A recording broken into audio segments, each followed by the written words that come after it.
I used to work as a game master in an escape room called Live Escape. I know you are already wondering if I'm the psychopath in the story.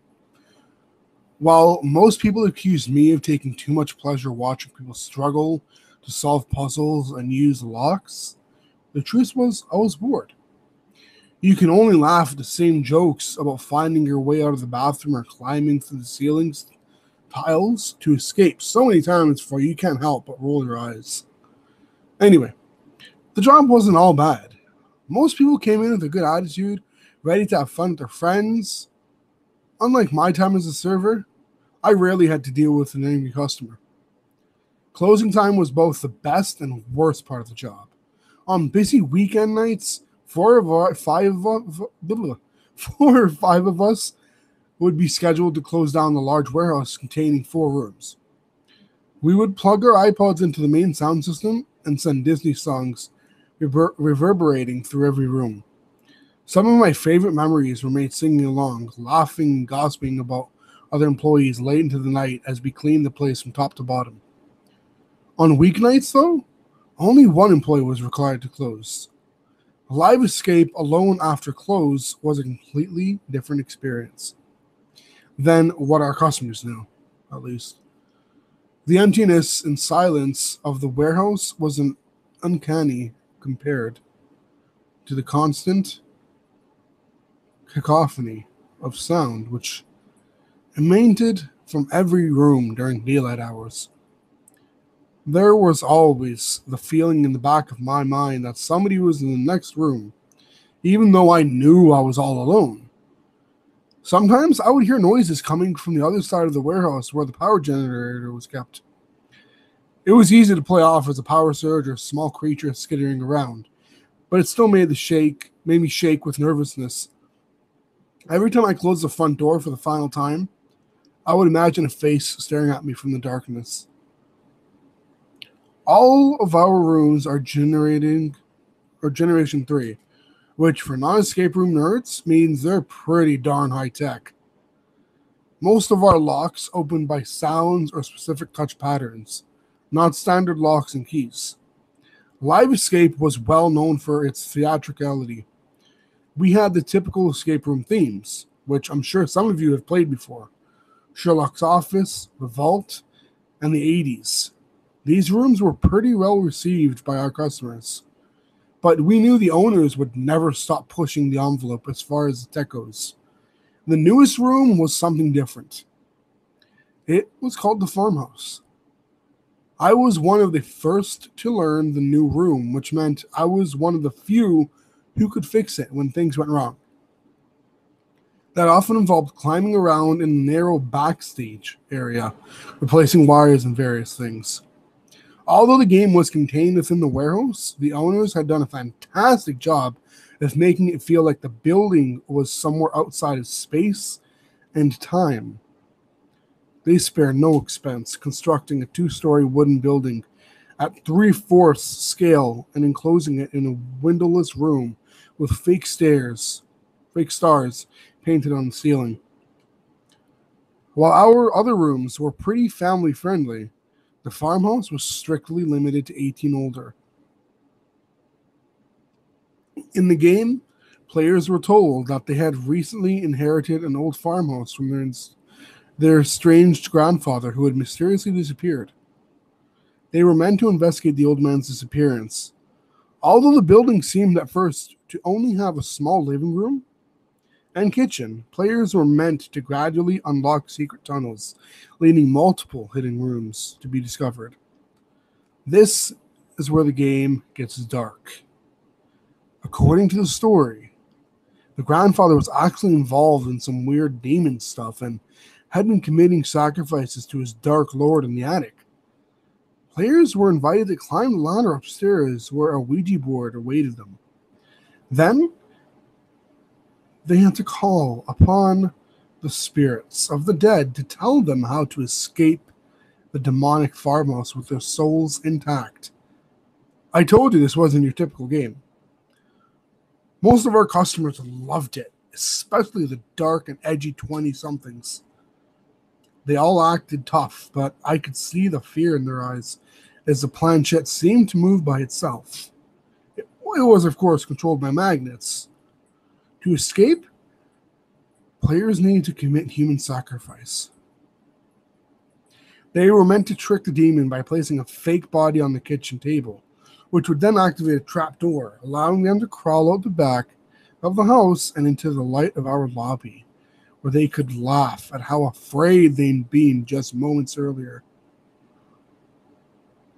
Now that I've explained the room, I'm sure you can understand why resetting it alone at night made me so damn nervous.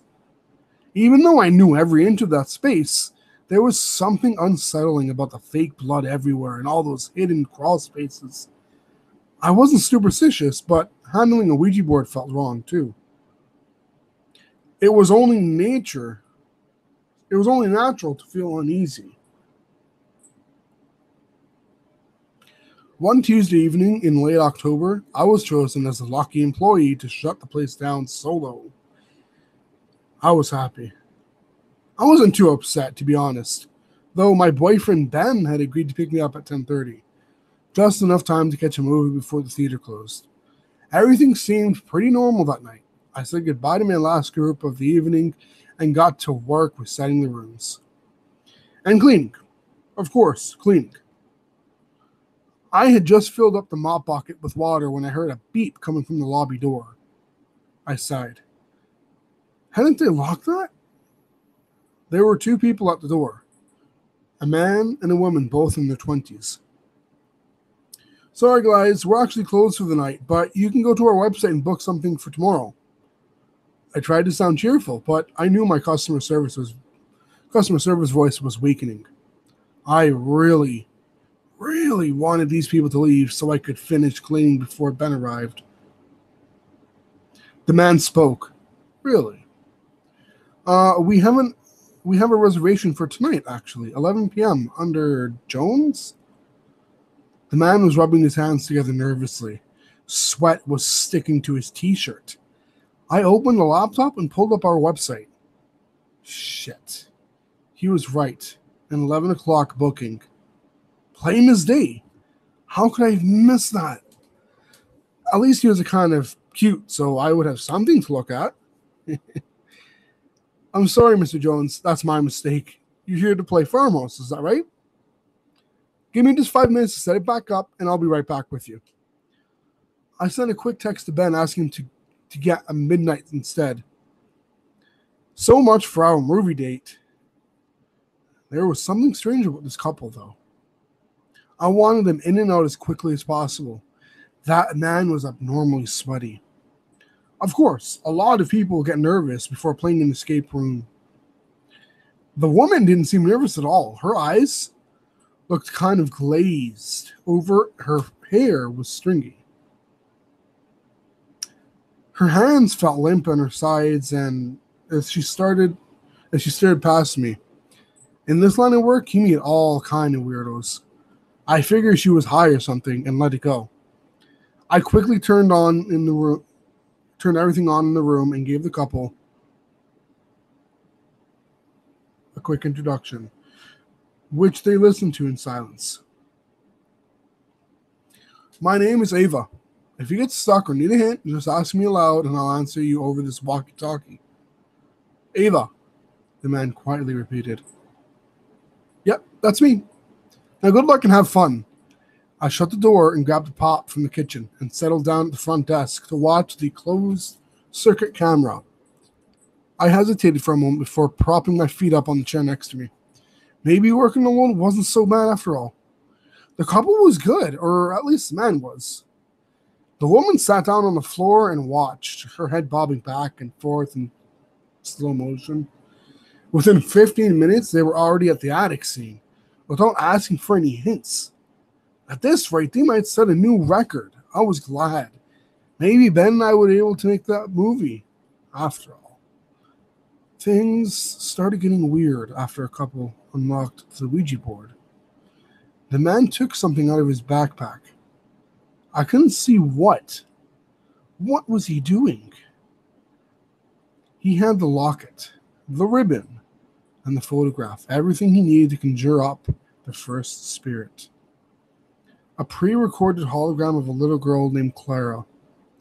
I watched the man carefully place 13 shiny stones around the board. He produced a small black book from his jacket pocket and began reading.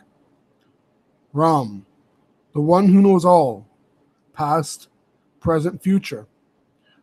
Destroyer of cities, ruler of men. He who governs 30 legions, our master. We call upon you tonight, in this unholy place. Join us, your faithful servants. We are ready.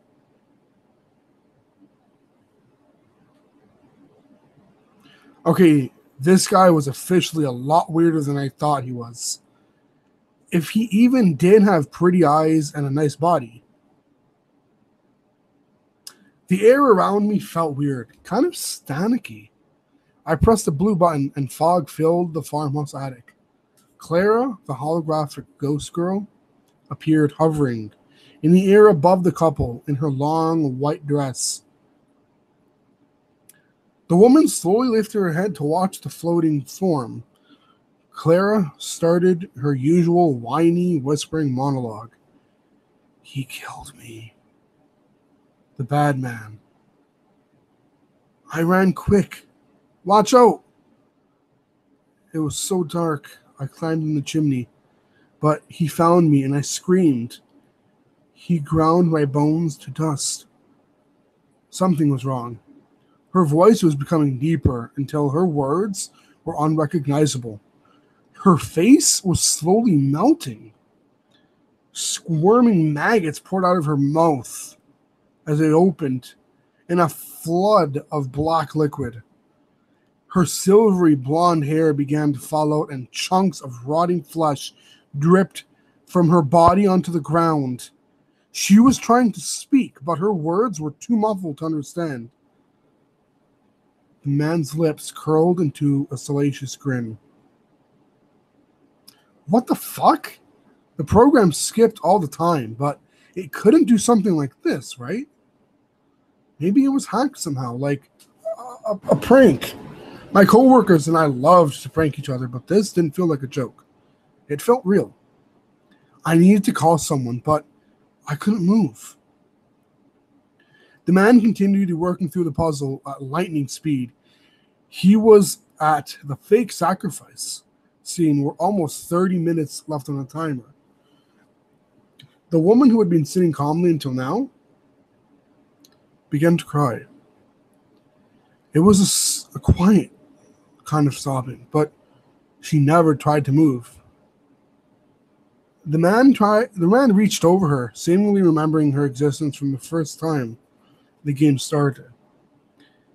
He caressed her arm, whimpering something I couldn't hear over the cheap microphones. Then he plunged a knife into her chest. It felt like a TV show, not like something happening only a few rooms away. I tried to scream, but it got caught in my throat. I couldn't move. I couldn't breathe. The woman opened and closed her mouth too, but no sound came out, just blood. She hunched over, vomiting red and black. It wasn't like a TV. It took a long time for her to die. The man pushed the knife in more and rolled the woman over the weight-activated board.